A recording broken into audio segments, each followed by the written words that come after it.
iron.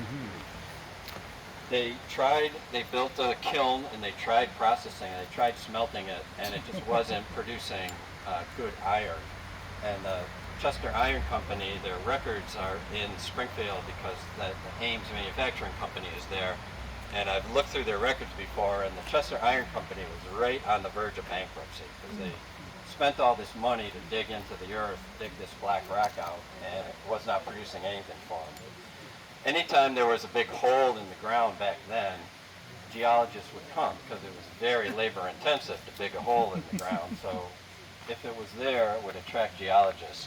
A geologist from Boston visited here. He took a bunch of samples back to Boston and then informed Dr. Lucas that what he had discovered was emery, not iron ore. It was the first place in the United States that emery was discovered. It was important in the industrial process. It was an abrasive.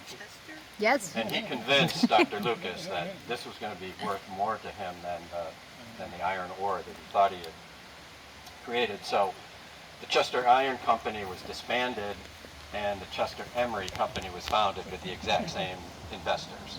And the rest, they say, is history. The emery business and the abrasive business became the dominant business of Chester.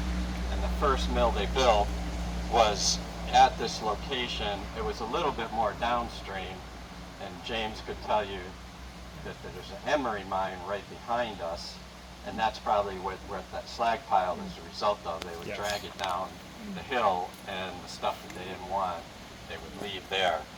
So the first mill was a little bit more downstream on the other side. Eventually, they built a mill that spanned the stream right here where this bridge is, and that's how this Camden Street kind of started. It was just an entrance to the Emery mill and mine, but it eventually became a street when the